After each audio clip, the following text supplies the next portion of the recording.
Good afternoon. How are you today? It's a wonderful Saturday, 79 degrees. It's warm but very pleasant. No wind to speak of.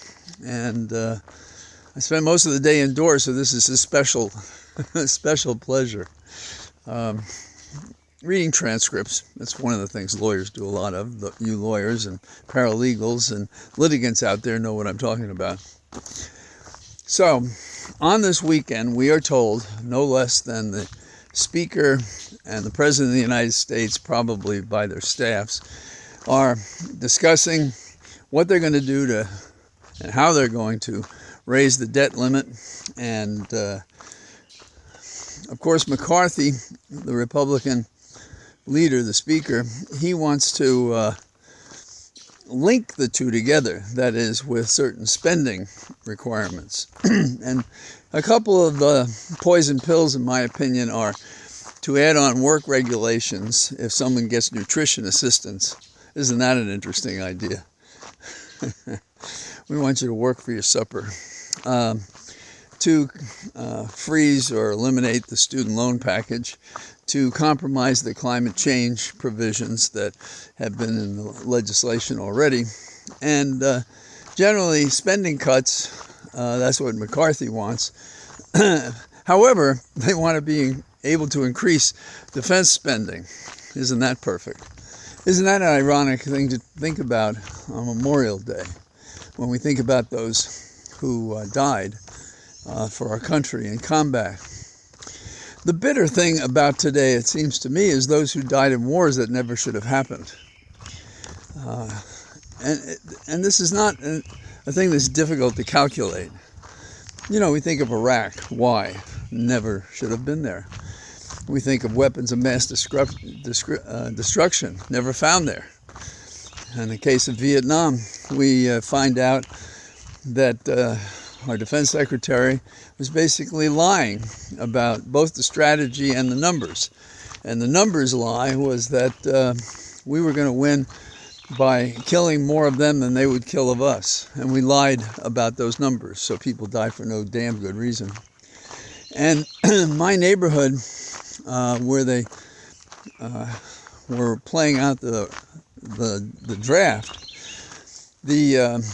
I called the board there, the Selective Service Board, or whatever it was called at the time, and I was talking to them about the fact that I was teaching high school, and it turned out because I was teaching math and science to earn money to pay for my $98.47 rent-controlled apartment on the west side near Columbia, that was a deferment.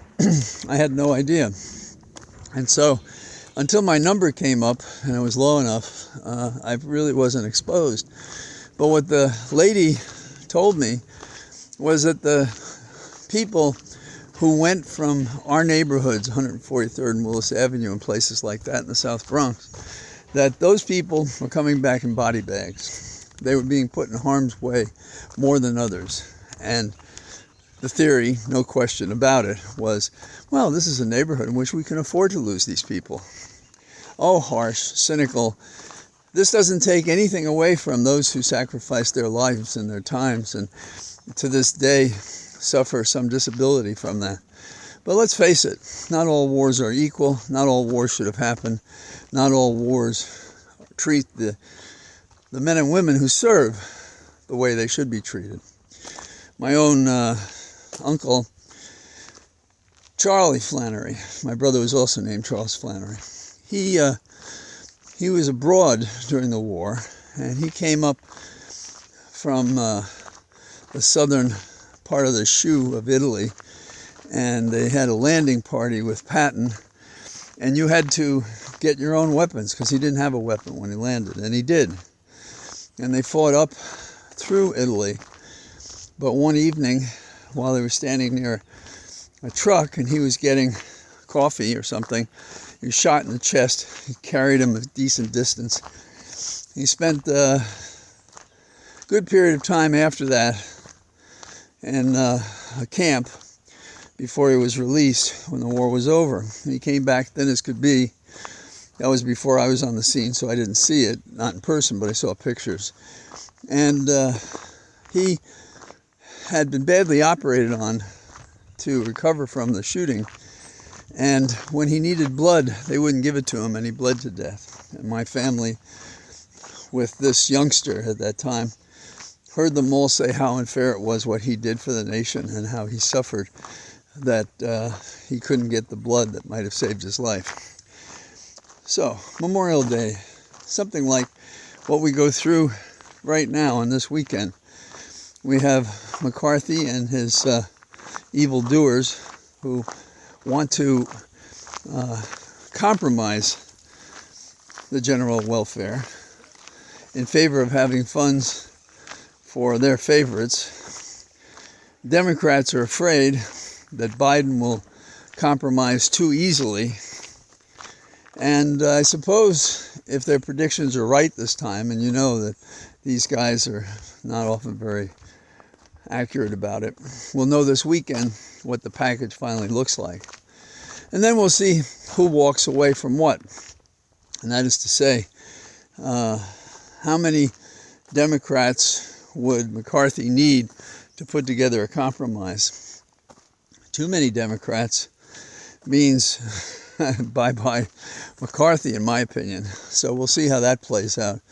But more important to Democrats, myself included, but especially those on the Hill, of the 77 progressive Democrats in the House, I think they're going to be pushing back against those things that would compromise the people we're supposed to be representing, and ignoring the fact that the spending that we have reflects some cutbacks in outlay, but with amazing results given COVID and other things that have endangered our nation's finances and the people that our government is supposed to represent. So we have that. The one amusing thing, only kind of amusing as compared to the other things Trump does wrong, is there's people are buying Trump bucks, thinking that they can take them to the bank and redeem them. Guess what? You can't.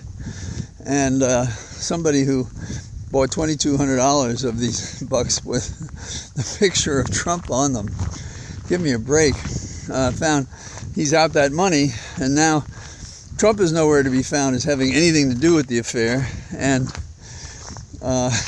this guy's trying to get his money back. And only if they can't prove Trump's involved, I suppose, will they prosecute anybody. This guy commits a crime a day. And did he do this one? Well, we don't know. Come on, Blackjack Smith, get out there and do something, huh? What is wrong with you? There's a very interesting thing, those of you who are traveling by air this weekend, that one of the regional airlines wants to be free of the requirements involving the age and experience of the pilots who fly the planes. How do you feel about that?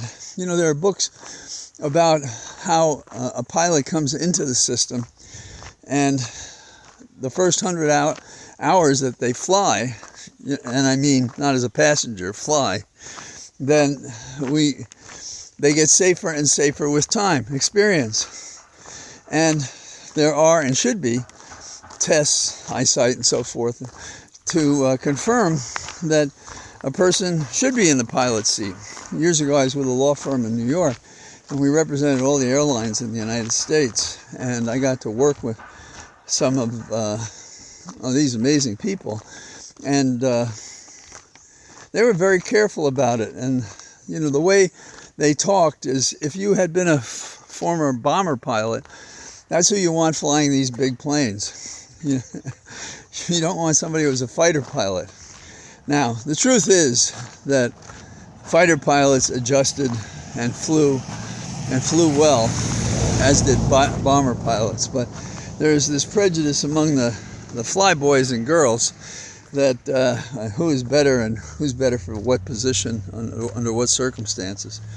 I think there's a really interesting scientific thing that is on the going on. Musk has been working on a brain implant. I kid you not. Now, you might think he was doing this for Congress. They could use a brain implant. But it is a serious proposal.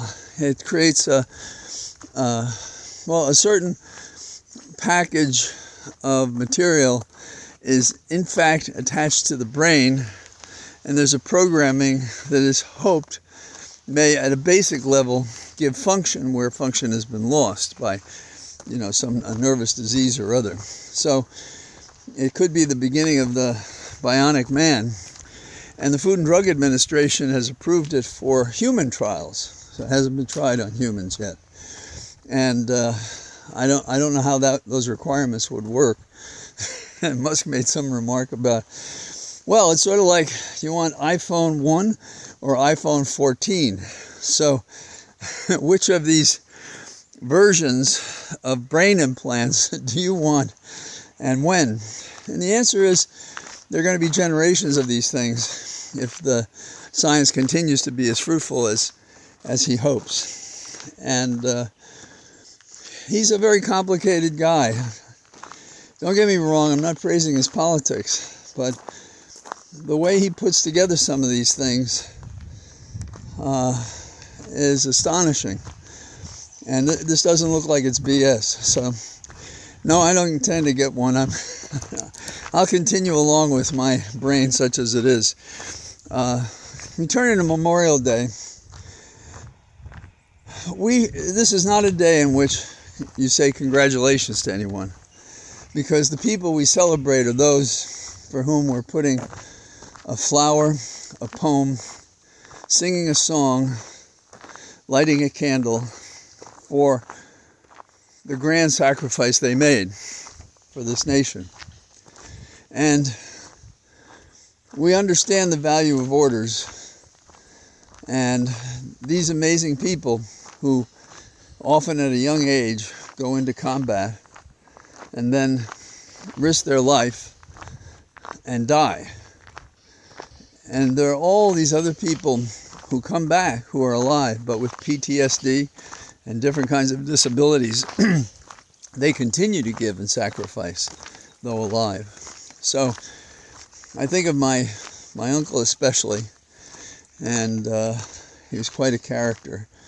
And my dad spent World War II in the Army Air Force trying to get over there, if you will, the song from the First World War. And he just couldn't do it. And I know his young wife, my mom, had mixed feelings about it. She knew him, and she supported whatever he did. And my grandfather, on both sides of the family, were very strong supporters of the nation, and their notion of war was World War II. They saw that, and they hoped and thought our nation would fight only such wars when they were going to put blood and treasure at risk. So, hats off and thoughts to those who have lost their lives in service to our nation. And let's not let those Republicans who compromise the nation they fought for persist and succeed. That's just not what the nation's about. That's not what these people died for. So, thank you for joining me on our Cathedral of Trees. Talk to you tomorrow. Bye-bye.